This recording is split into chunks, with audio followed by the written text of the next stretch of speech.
जय जय श्री राधे। ब्रज दर्शन श्रृंखला में हम बहुत सुंदर सुंदर दर्शनों के साथ आगे बढ़ते हुए आज पहुंच रहे हैं मथुरा स्थित मथुरा तट के दूसरी ओर जो विश्राम घाट है उसको पार करते हुए नाव से दुर्वासा ऋषि जी के आश्रम। दुर्वासा ऋषि जी ने यहाँ पर तपस्या की है और यहाँ की जो भी कहानी है वह हम आपको बतलाएंगे। आगे बढ़ रहे हैं हम। ये विश्राम घाट से हम यहाँ से नाव लेंगे और सामने जो सीढ़ियाँ हैं ये सीढ़ियाँ ऊपर जाती है द्वारिकाधीश जी महाराजाधिराज द्वारिकाधीश जी के मंदिर की ओर। वहाँ से उतर कर आए हैं हम। श्री राधे।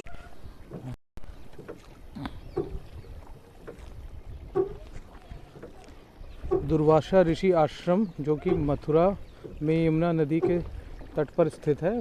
यमुना से हम पार होकर जब दूसरी ओर जाते हैं नाव से, जैसे आप देख रहे हैं आगे की ओर बढ़ रहे हैं हम दुर्वासा ऋषि जी के आश्रम में। यह आश्रम बहुत ही प्रसिद्ध है। यहाँ पर यह दुर्वासा ऋषि आश्रम जैसे कि नाम से ही पता चलता है कि दुर्वासा ऋषि दुर्वासा जी को समर्पित है, जो कि अत्रि ऋषि और माता अनुसुईया जी के पुत्र थे। यह बहुत प्राचीन मंदिर मूल रूप से दिल्ली हाईवे रोड और मथुरा के बाहरी इलाके में पड़ता है, स्थित है। इस मंदिर को बड़ी शांति के बीच बहुत शांत क्षेत्र में ही रखा गया है। ऐसा वहाँ पर पहुँचने के पश्चात पता चल जाएगा, महसूस होगा हमको भी। इसके चारों ओर बहुत हरियाली है। यमुना महारानी का आप देख सकते हैं कितने सुंदर तट हैं। सामने के तट आप देख सकते हैं, मथुरा के तट हैं। यहाँ पर आरतियाँ होती हैं यमुना महारानी की। विश्राम घाट है और भी अन्य घाट है, बंगाली घाट, स्वामी घाट एवं बहुत सारी अन्य चीज़ें।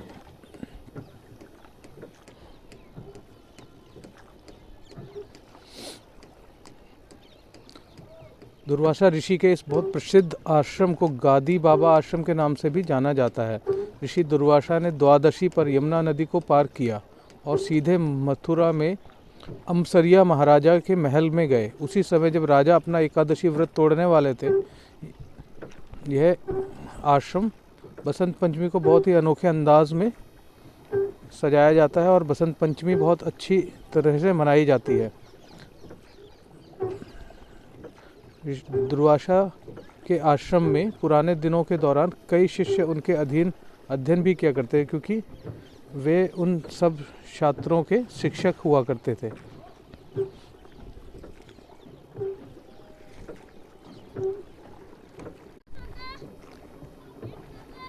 देख सकते हैं ये सारा सुंदर यमुना महारानी का तट है और अब हम यमुना महारानी को नाव के द्वारा पार करके दूसरी ओर पहुंचने वाले हैं, दुर्वासा ऋषि जी के आश्रम की ओर।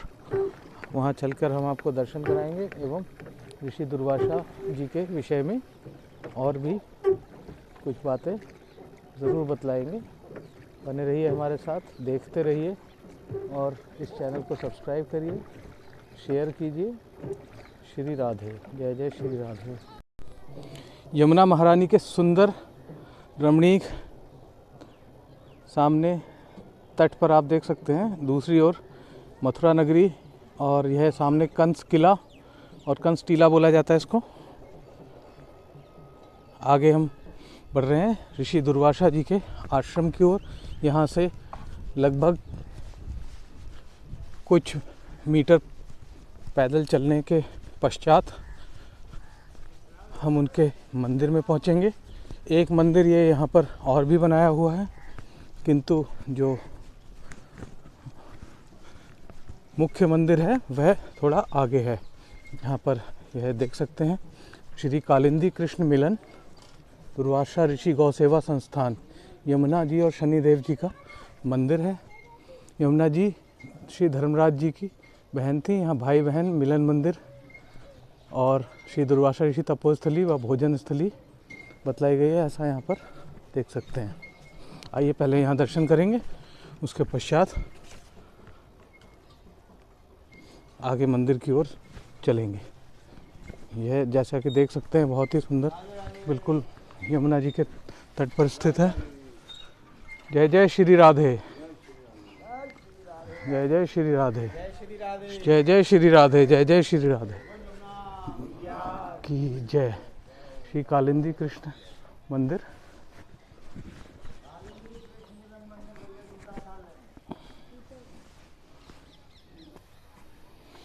देख सकते हैं सुंदर, अति सुंदर दर्शन शनिदेव जी एवं कालिंदी मैया की, यमुना महारानी।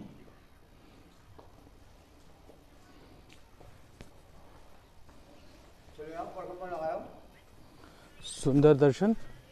यह ऋषि महाराज दुर्वासा ऋषि जी की यहाँ पर विग्रह स्थापित है। तपोस्थली ऐसा बताया गया है। बृहदवन बोला जाता है इसको। बाहर देख सकते हैं, बाहर यहाँ पर लिखा हुआ है श्री दुर्वासा ऋषि तपोस्थली। श्री दुर्वासा ऋषि तपोस्थली बृहदवन। यहाँ पर श्री आरती लिखी हुई है श्री दुर्वासा ऋषि जी की। एवं स्थान बहुत सुंदर लग रहा है। यह गौशाला है, मंदिर का कार्यालय। इसके पश्चात आगे की ओर बढ़ रहे हैं हम।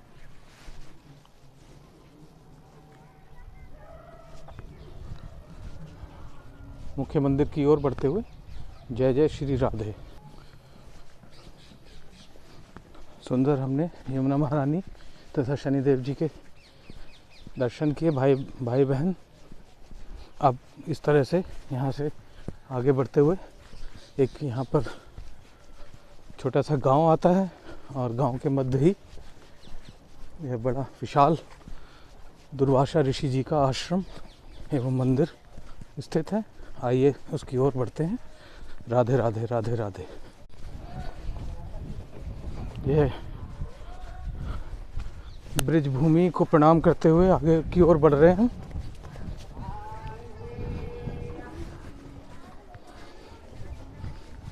इस गांव से होते हुए सामने आप देख सकते हैं सफ़ेद रंग का वह दूर जो दिखाई दे रहा है मंदिर, वहाँ तक जाना है हमको। श्री राधे। गांव के मध्य होते हुए हम पहुंच रहे हैं आश्रम की ओर। यह ईशापुर गांव बोला जाता है इसको। गांव में देख सकते हैं बच्चों में कितना उत्साह है। एक झूला देख सकते हैं, यहाँ झूला लगा है। तो यह गांव के बच्चे उत्साहित होते हुए, माताएं यहाँ पर बैठे हुए। यह पहुँचे हैं मुख्य द्वार पर, देख सकते हैं सुंदर यहाँ का गेट है। द्वार पर विराजमान है नरसिंह महाराज, नरसिंह देव, नरसिंह भगवान जी। आइए आगे की ओर बढ़ें। जय जय श्री राधे।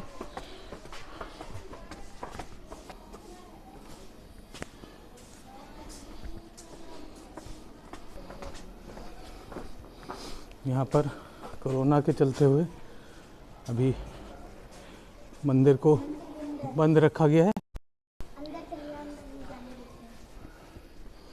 यहाँ देख सकते हैं, दर्शन कर सकते हैं अभी।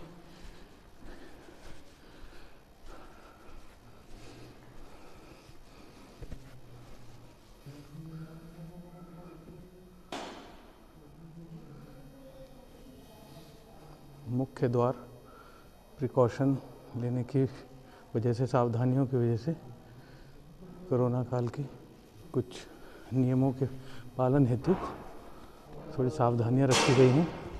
किंतु भव्य दर्शन मंदिर के हम यहाँ पर जैसे ऊपर देख सकते हैं मंदिर के प्रांगण में जो अंदर गृह है, यहाँ पर सारी भगवान विष्णु जी की लीलाएं दिखलाई गई हैं। गौड़िया मठ से सब आचार्य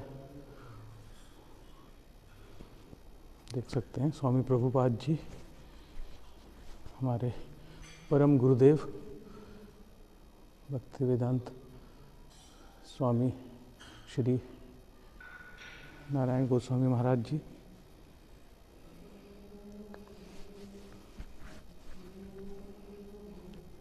जय गुरुदेव। झूलन महोत्सव, ये जो है दुर्वासा ऋषि का जो है तपोभूमि। अच्छा। यहाँ पे दुर्वासा ऋषि ने जो है भगवान का भजन किया। सतयुग, त्रेता युग और द्वापर युग, जैसे हम हैं आप हैं, इसी प्रकार से जो है दुर्वासा ऋषि ने साक्षात रूप से रह के जो है इसी जगह में भजन किया जो है। सतयुग में, त्रेता युग में, द्वापर युग में जो है ये जो है मिट्टी का टीला है। दुर्वासा ऋषि टीला, अमरीश टीला, ध्रुव टीला, बलिबावन टीला और कंस टीला, गणेश टीला, इस प्रकार से जो है मथुरा के अंतर्गत जमुना जी के आसपास में जो है 7 टीले हैं जो है। तो टीले का मतलब जो है मिट्टी का पहाड़। ब्रज में जितने भी पहाड़ है जो है, जितने भी पहाड़ है वो सब देव स्वरूप है। जैसे अभी गिरिराज जी जो है साक्षात जो है कृष्ण का अवतार है। कृष्ण ही अपने शक्ति को प्रकट किया जो है। बरसाने में जो बोलते हैं जो है ब्रह्माचल पर्वत, स्वयं ब्रह्मा जी जो है पहाड़ रूप में वहाँ पे रह के भजन कर रहे जो है। और नंदग्राम में जो है स्वयं शिव जी जो है नंदीश्वर पर्वत के नाम से जाने जाते। शिव जी ही जो है वो पहाड़ हो गए जो है। तो हम लोग जैसे बाहर के लोग को जो है वहाँ पे रहना या उनके ऊपर भजन करना जो है उचित नहीं होता। हम लोग दर्शन करने के लिए जाते हैं। तो यहाँ पे जो है दुर्वासा ऋषि ने जो है भजन किया जो है। तो हम लोग जानते हैं खाली यहाँ पे दुर्वासा ऋषि ने भजन किया, लेकिन ऐसा नहीं है। यहाँ पे बहुत बहुत संत महात्मा रह के जो है भगवान का भजन किया। आज ये देख रहे जो है हमारा गुरुदेव ने इतना भव्य मंदिर बना दिया जो है। पहले यहाँ पे छोटा से मंदिर हुआ करता था जो है, लेकिन ये ठीक नहीं है। कब से हुआ करता था इसको कोई भी नहीं जानता है, इसको कोई बता नहीं सकता, क्योंकि ये प्राचीन जगह है जो है। तो इसी जगह में जो है दुर्वासा ऋषि ने जो है सतयुग, त्रेता युग और द्वापर युग में भजन किया। एक कलयुग में जो है पाप ही पाप है जो है, धर्म का बहुत कम मात्रा में अंश है जो है। तो इसके लिए इस युग में जो है हम साक्षात जो है देव का दर्शन करने योग्य नहीं है। लेकिन आज भी शास्त्रों में ऐसा देखा जाता है कि दुर्वासा ऋषि इसी ब्रजमंडल भूमि में जो है आज भी कहीं ना कहीं रह के जो है भगवान का भजन करते हैं। और भागवत इत्यादि में दिखाया गया जो है कि दुर्वासा ऋषि जो है अपने जो है भजन स्थली में पूर्णिमा के दिन और अमावस्या के दिन अवश्य से ही अवश्य ही पधारते हैं। अभी हम जानेंगे जो है कि दुर्वासा ऋषि है कौन और दुर्वासा ऋषि आए कहाँ से। तो माता अंसिया और अत्रि ऋषि जो है चित्रकूट के पहाड़ पे बहुत सुंदर रूप से जो है भगवान का आराधना कर रहे हैं। तो उनकी आराधना से प्रसन्न होकर साक्षात उनको ब्रह्मा, विष्णु, महेश ने दर्शन दिया। माता अंसिया और अत्रि ऋषि ने उनका बहुत सुंदर से स्वागत सत्कार किया। वो तीनों देव प्रसन्न हो गए। माता, मैं आपकी सेवा से प्रसन्न हूँ, तो आप हमसे कोई वर मांग लीजिए। तो माता अंसिया बोली जो है अगर हम आपसे कुछ मांगते हैं तो हमारे करने का या हमारे देने का अर्थ ही क्या रह जाएगा। अगर हम किसी से कुछ लेते हैं फिर उसको कुछ दे देते हैं तो उसका महत्व ही खत्म हो जाता है।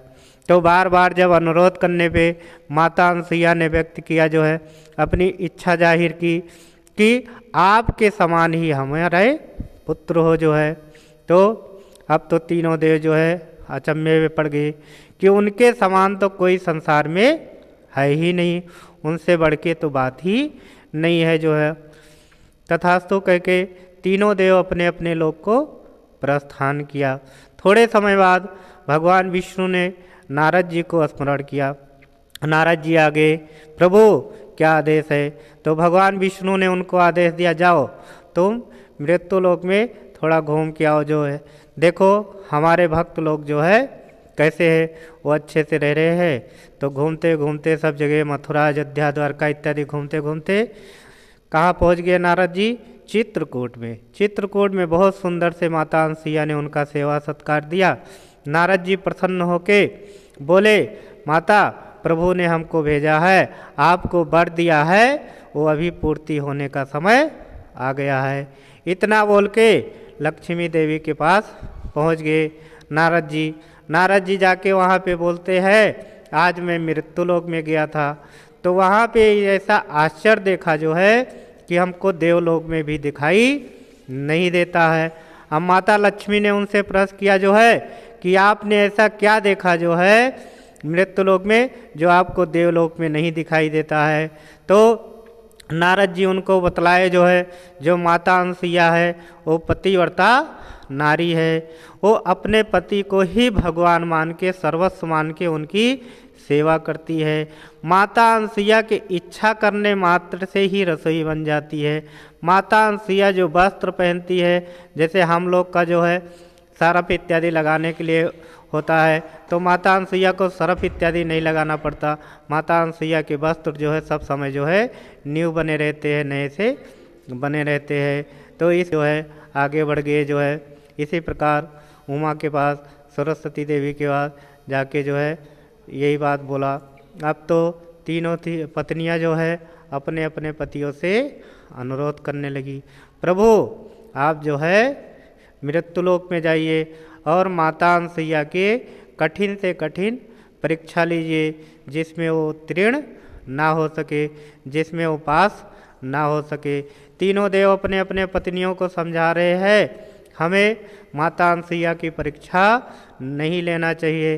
सर्वप्रथम तो ब्रह्माणी है, जो है ब्राह्मण है। द्वितीय बात जो है वो साधु की पत्नी है। तृतीय बात वो जो है भगवान की परम भक्त है। तो अगर इस प्रकार से हम उनकी जो है परीक्षा करने जाए तो हमारे ऊपर ही कोई विपत्ति आ सकती है। लेकिन वो तीनों देवियाँ जो है बार बार अनुरोध करने पर तीनों देव आने के लिए तैयार हो गए। साधारण से साधु का रूप धारण करके कहाँ पे आ गए? चित्रकूट में। माता भिक्षाम देही, माता ने जो भी कुछ था ला के निवेदन किया, तो तीनों ऋषि क्या बोल रहे हैं, माता ये सब चीज़ हमको कुछ भी नहीं चाहिए। अगर आप हमको प्रसन्न करना चाहती है तो निवस्त्र होके भिक्षा कराइए। संसार में हम लोग देखते हैं, हम लोग यही जानते हैं जो है निवस्त्र का मतलब जो है कि कपड़े के लिए बोला जो है। लेकिन वो जो है देखो, एक तो साधु है और द्वितीय बात जो है वो स्वयं ब्रह्मा विष्णु महेश है जो है। किसी स्त्री को भी, साधारण से स्त्री को भी वस्त्र उतारने के लिए, कपड़ा उतारने के लिए नहीं बोल सकते हैं। जैसे अभी देखा जाता है हमारे शरीर को ढकने के लिए जो है कपड़ा हमको आवश्यकता पड़ती है, इसी प्रकार जो है आत्म को ढकने के लिए जो है ये हमको शरीर की आवश्यकता पड़ती है। तो उससे जो है शरीर को, यानी कि जो है सिद्ध शरीर में उनको आने के लिए बोला। क्यों? जब तक भगवान के पास जो है कोई भी 100 में से 100% समर्पण नहीं होता है तब तक उसको भगवान ग्रहण नहीं करते हैं। तो सिद्ध शरीर में आ जाओ। तो माता अंसुईया जो है बोली, आप थोड़ा प्रतीक्षा कीजिए। माता अंसुईया अपने पति देव के पास गई, सारी घटना जाके बता दिया। अत्रि ऋषि ने ध्यान लगा के देखा तो उनको साक्षात ब्रह्मा विष्णु महेश के दर्शन हुए। अत्रि ऋषि आदेश दिए, जाओ वो जैसा बोलते हैं आप वैसा करो, उसमें तुम्हारा कोई हानि नहीं होगा। सर्वप्रथम तो यहाँ पे देखा जाता है अत्रि ऋषि का भी आदेश मिल गया, पति का आदेश मिल गया। अगर उसमें कोई नुकसान भी होगा तो उनका जो पतिव्रत धर्म है वो भी नष्ट नहीं होगा। और वो कौन है? संसार के जो है पिता है, यानी कि वो जगत पिता है। तो अगर पिता के सामने कोई संतान अगर नग्न भी हो जाता है, निवस्त्र भी हो जाता है, तो इसमें पिता के लिए ही लज्जा का बात होगा, पुत्र के लिए, संतान के लिए कोई लज्जा का विषय नहीं होगा। अब माता अनसुईया आ गई, वो तीनों देव से प्रार्थना किया, प्रभु हम आपके इच्छानुसार सेवा करने के लिए तैयार है, लेकिन हमारी भी एक इच्छा है। वो तीनों ऋषि बोले, देवी आपका क्या इच्छा है? तो माता अनसुईया उनसे निवेदन किया, आप हमारे जो है तीनों शिशु बन जाइए। इतना बोलने के साथ साथ जो है तीनों देव जो है, तीनों ऋषि जो है साक्षात रूप से छोटे छोटे शिशु बन गए। माता अनसुईया ने जो उनसे वर प्राप्त किया था, आपके समान ही हमारे पुत्र हो, तो उनके समान उनको पितृ मिल गए। वो भिक्षा करने आए थे, तो माता अनसुईया ने उनको दुग्धपान कराया, उनको भिक्षा भी पूर्ति हो गया। लेकिन अभी वो तीनों देवियों का मान भंग नहीं हुआ है, क्योंकि उनको बहुत मान है कि हम ब्रह्मा की पत्नी है, हम शिव की पत्नी है, हम जो है नारायण की पत्नी है, हमारे समान कोई भी नहीं है। अब इस प्रकार जो है काफ़ी समय तक जो है माता अनसुईया जो है तीनों देव की अपने अपने पुत्रों की सेवा करती रही।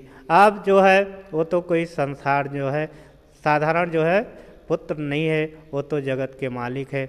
जब जगत के मालिक ही शिशु बने हुए हैं, तो जगत का कार्य कैसे चलेगा? सब उल्टा पलटा होने लगा। और वो तीनों देवियाँ भी बहुत परेशान है। क्यों परेशान है? अभी वो अपने पति की सेवा से वंचित हो गई। तो नारद जी को स्मरण किया। नारद जी आगे, माता क्या आदेश है? तो लक्ष्मी देवी उनको निवेदन किया जो है कि जब आप पहली बार आए थे, तभी से हमारे पति जो है कहीं पे चले गए, आज तक वो वापस नहीं आए, तो आप कृपा करके बतलाइए हमारे पति कहाँ पे है और हम उनको पुनः कैसे प्राप्त कर सकते हैं। तो नारद जी उनको बतलाया जो है कि तुम्हारे पति जो है चित्रकूट में जो है माता अनसुईया की गोद में खेल रहे हैं, और अगर तुम्हें उन्हें पुनः प्राप्त करना है तो जैसे तुम्हारे पति ने जो है माता अनसुईया से भिक्षा किया, इसी प्रकार तुमको भी साधारण भेष में जाके माता अनसुईया से भिक्षा करना पड़ेगा। अब पति के लिए तो कुछ भी करना पड़ेगा। तीनों देवियाँ ना चाहते हुए भी उनको साधारण से भेष धारण करना पड़ा। साध्वी का भेष धारण कर लिया, चित्रकूट में आ गई। माता भिक्षाम देही। माता अनसुईया ने जो भी कुछ था उनको लाके निवेदन किया। तो वो तीनों देवियाँ बोल रही, माता ये सब हमको कुछ भी नहीं चाहती, अगर आप हमको प्रसन्न करना चाहती है तो आप अपने इन तीनों पुत्रों को दान कर दीजिए। माता अनसुईया जान गई ये तो कोई साधारण नहीं है। तो माता अनसुईया से उनने उनको निवेदन किया, आप तीनों अपने स्वरूप में आ जाइए। तो तीनों देवियाँ स्वयं जो है लक्ष्मी देवी, ब्रह्माणी और शिवानी अपने भेष में आ गई। माता अनसुईया ने जो है एक स्वरूप से अपने पास ही रखा और पूर्व स्वरूप से उनके पतियों के पास उनको वापस कर दिया जो है। अब जो स्वयं भगवान विष्णु बच्चे बने वो दत्तात्रेय के नाम से कहलाए। जो है ब्रह्मा जी बच्चे बने उनको चंद्र ऋषि के हम लोग नाम से जानते हैं। जो स्वयं शिव जी बच्चे बने वो दुर्वासा ऋषि के नाम से कहलाए। अपने माता और अपने पिता से आदेश लेके जो है सतयुग में जो है इसी ब्रजमंडल में इसी जगह में आके जो है उन्होंने भगवान का भजन किया। इसी जगह क्यों भजन किया? संसार में तो बहुत सारी जगह भजन करने के लिए है, लेकिन सतयुग में महाराज अमृत कोई ज़्यादा दूर की बात नहीं है, इसी मथुरा मंडल की बात है। इसी जमुना जी के किनारे जो है उनका महल हुआ करता। दुर्वासा जो है अमरीश महाराज बहुत धर्मात्मा राजा है, उनके कई पत्नियां हैं, लेकिन उनका सर्वभौम राजा है, पूरे पृथ्वी का मालिक है। लेकिन वो क्या करता है, सुबह से शाम तक खाली भगवान का सेवा करते हैं। तो इसीलिए जो है दुर्वासा ऋषि और चंद्र और दत्तात्रेय के जो है इसी स्थान पे भगवान का भजन किया। ठाकुर जी के कृपा से, दुर्वासा ऋषि के कृपा से ये दुर्वासा ऋषि का भजन स्थली प्रकाशित है और चंद्र ऋषि का और दत्तात्रेय का भजन स्थली अभी अप्रकाशित है। लेकिन शास्त्रों में दिखा, हमारे गुरुदेव ने दिखा कि वो दोनों भी यहीं आसपास में ही रह के जमुना जी के किनारे ही भगवान का भजन किए।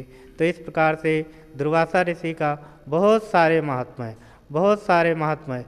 जो भी आता है यहाँ पे दुर्वासा ऋषि उनके इच्छाओं को पूरा करते हैं, क्योंकि दुर्वासा ऋषि को सब बोलते हैं बहुत क्रोधी ऋषि है, बहुत क्रोधी ऋषि है।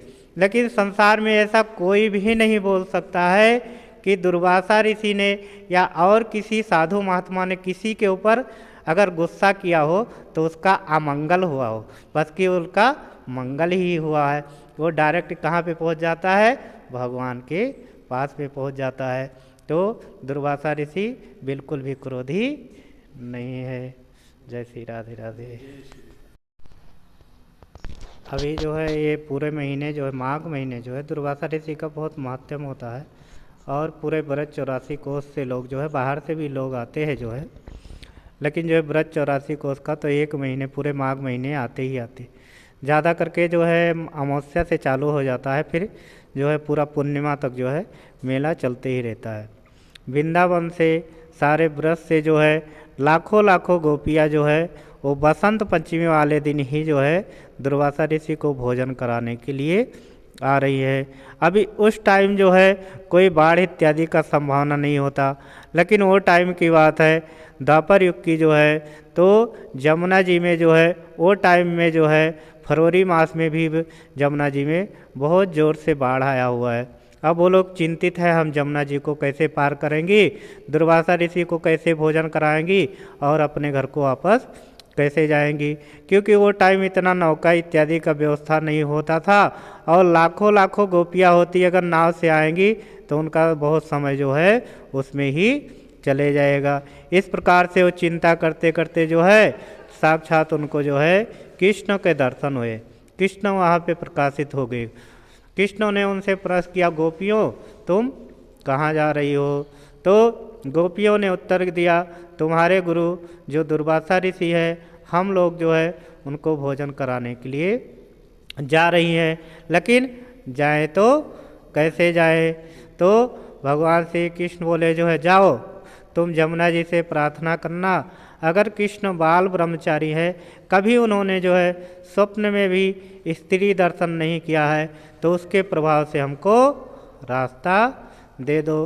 गोपियाँ तो बहुत अचंभे में पड़ गई कि सब समय तो ये हम लोगों के साथ में रहते हैं और ये बोलते हैं कभी जो है स्वप्न में भी स्त्रियों का दर्शन नहीं करते। लेकिन देखो कभी कभी कोई कोई कार्य हमको ना चाहते हुए भी करना पड़ जाता है, हमारी इच्छा ना होते हुए भी हमको करना पड़ जाता है। तो गोपियाँ जो है अभी जो है अचंभे में तो है, लेकिन अभी दुर्वासा ऋषि को भोजन भी कराना है। तो आके जमुना जी से प्रार्थना किया, हे यमुने देवी अगर कृष्ण बाल ब्रह्मचारी है तो उसके प्रभाव से हमको रास्ता दे दो। जमुना जी ने उनको रास्ता दे दिया।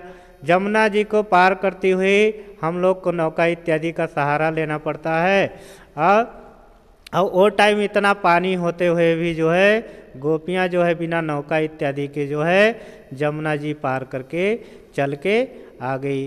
दुर्वासा ऋषि को भोजन करा। दुर्वासा ऋषि देखो जो है लाखों लाखों गोपियाँ आई जो है, और दुर्वासा ऋषि को इतना सारा पकवान इतना सारा व्यंजन लेके आए, लेकिन दुर्वासा ऋषि ने एक क्षण में सारे भोजन को कर लिया जो है। अब पुनः से गोपियाँ जब जाने के लिए तैयार हुई तो फिर क्या देख रही, जमुना में तो बाढ़ आया है, जमुना में पहले के तरीका पानी भरा हुआ है, अब हम अपने घर को कैसे जाए? तो उन्होंने आके दुर्वासा ऋषि से निवेदन किया, ऋषि दुर्वासा ऋषि हम अपने घर को कैसे जाए, जमुना में तो बहुत पानी आया हुआ है। तो दुर्वासा ऋषि ने उनसे पूछा जो है तुम लोग अगर जमुना जी में पानी भरा है तो आई कैसे? तो उन्होंने जो भगवान श्री कृष्ण बोले थे उस घटना को दुर्वासा ऋषि को बतला दिया। अभी दुर्वासा ऋषि बोल रहे हैं जाओ तुम जमुना जी से प्रार्थना करना। अगर दुर्वासा ऋषि ने जीवन में कुछ नहीं खाया हो तो उसके प्रभाव से हमको रास्ता दे दो। अब गोपियाँ तो अंदर अंदर जो है विस्मृत हो रही, अभी हमारे सामने ही हम लोग इतना लेके आई और सारे खा लिए और फिर बोल रहे हैं कुछ खाया भी नहीं, लेकिन अभी घर तो जाना ही है, तो जाके बोलना तो पड़ेगा ही पड़ेगा।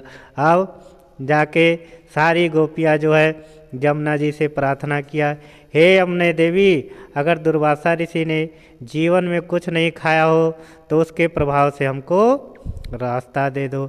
यमुना जी में जैसे पहली बार रास्ता दिया, उसी बार जो है द्वितीय बार भी यमुना जी ने रास्ता दे दिया। यमुना जी को पार करके जैसे किया तैसे उनको जो है भगवान कृष्ण के दर्शन हो गए। गोपियों ने उनसे निवेदन किया, प्रभु हम आपकी लीलाओं को समझ नहीं पा रही, सब समय तो आप हमारे पास में रहते हो, हम लोग के साथ में रहते हो, फिर जो है तुम स्त्री दर्शन नहीं करते हो। दुर्वासा ऋषि ने हमारे सामने ही हम सब जो लेके गई थी सारे पकवान को खा लिया, और दुर्वासा ऋषि कभी कुछ खाते नहीं है, तो इसका क्या मतलब है? तो भगवान यहाँ पे बतलाए जो है ये सारी सृष्टि किसकी है? भगवान की है। जब भगवान श्री कृष्ण का इच्छा होती है तो एक से अनेक हो जाते हैं, जब उनकी इच्छा होती है तो अनेक से एक हो जाते हैं। तो वो स्वयं ही अपने अंदर जो है अपने आप में ही रमण करते हैं, इसलिए उनका एक नाम राधा रमण भी है। आत्मराम, वो अपने आत्मा के साथ ही रमण करते हैं। तो सबके साथ में रहते हुए सबका दर्शन करते हुए भी नहीं करते हैं।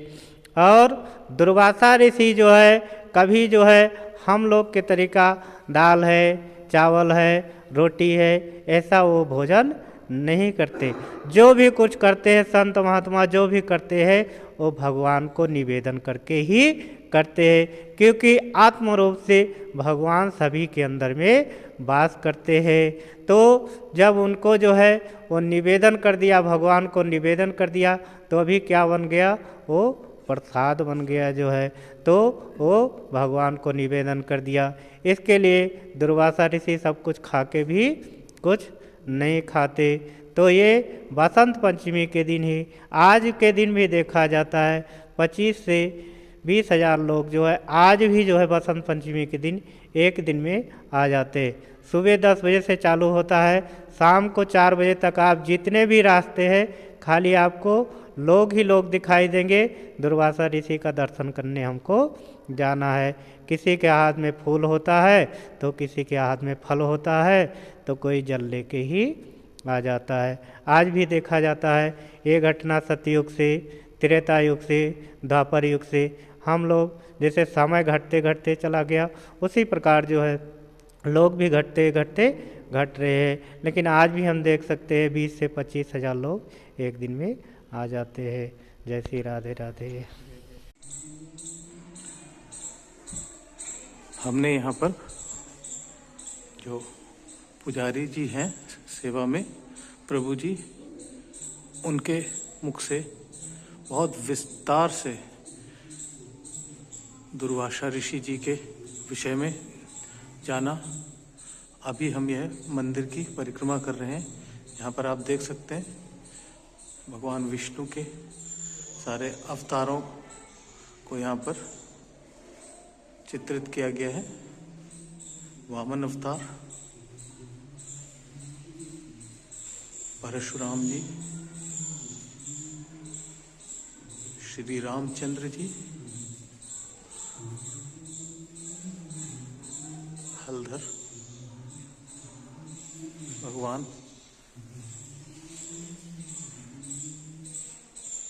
इधर अन्य लीलाएं हैं। ध्रुव जी को दर्शन देते हुए बुद्ध भगवान जी, भगवान बुद्ध, एवं यह कलयुग में आने वाले कल्कि महाराज, कल्कि अवतार।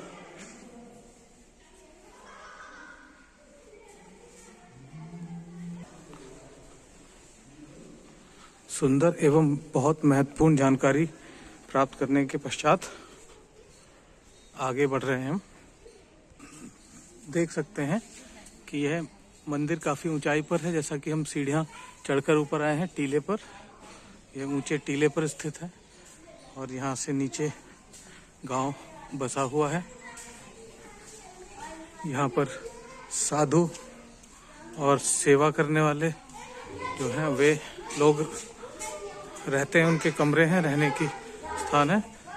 गांव के बच्चे खेलते हुए, जो अभी हमने लीला के विषय में जाना, ब्रह्मा विष्णु महेश जी माता अनुसुईया के समक्ष फिर वे बालक रूप में यही लीलाएं यहाँ पर दर्शाई गई हैं।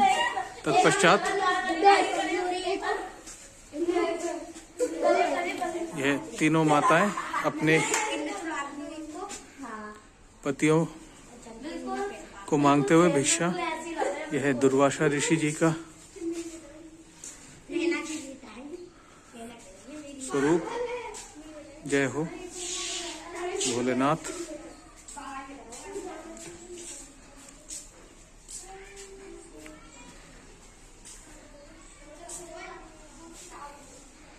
ब्रिज गोपियां दुर्वासा ऋषि जी के लिए भोजन ले जाती हुई यह यमुना महारानी को पार करके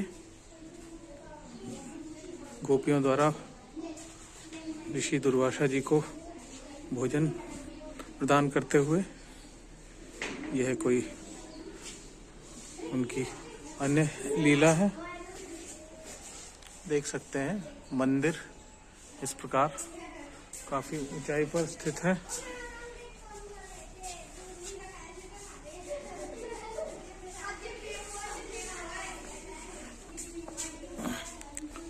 श्री कृष्ण लीलाएं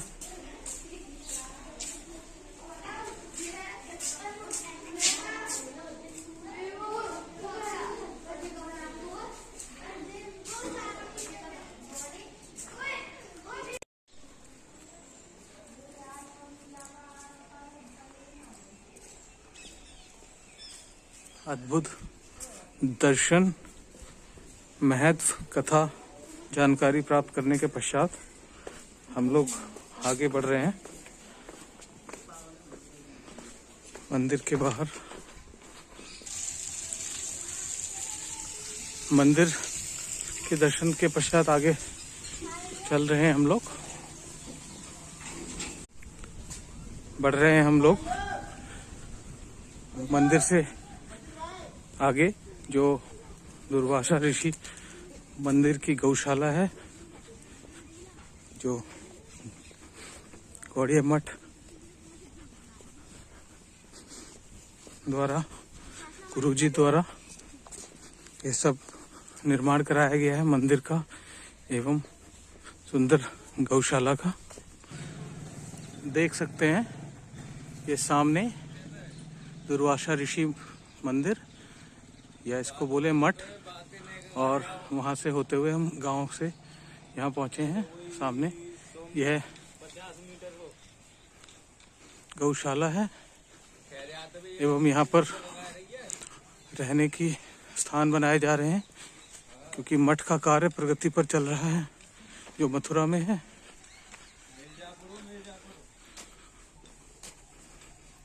श्री दुर्वासा ऋषि गौड़िया आश्रम व गौशाला ईसापुर, यह ईसापुर गांव जैसा हमने बतलाया था। देख सकते हैं दूर तक, जहां तक यह बाउंड्री दिखाई दे रही है दोनों ओर, यह गौशाला है एवं यहाँ पर मठ वासियों के हेतु सब्जियां और दूसरी चीजें उगाई जाती हैं। देखिए यह यहाँ पर बैंगन लगे हुए हैं, बैंगन की फसल है, आगे आलू की है।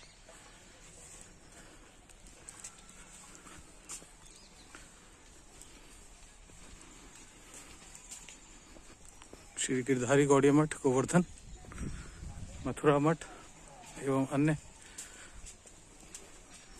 मठों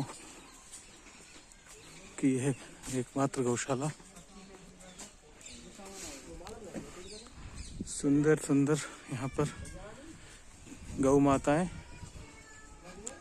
देख सकते हैं।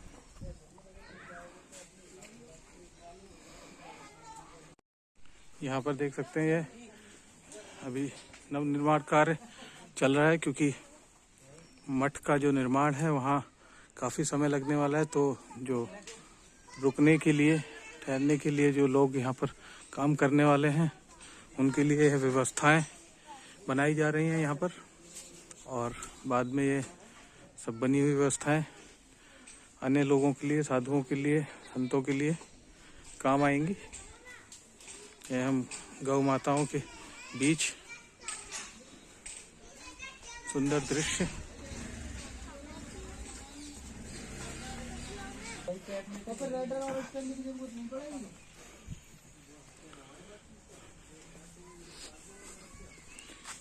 ये फूल, फल, सब्जियां,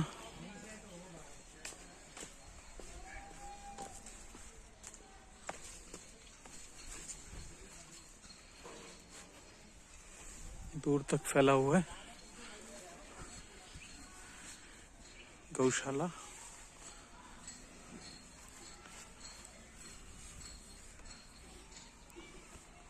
यह ध्वज देख सकते हैं, यह मंदिर का ध्वज है जहाँ अभी हम दर्शन कर आए हैं।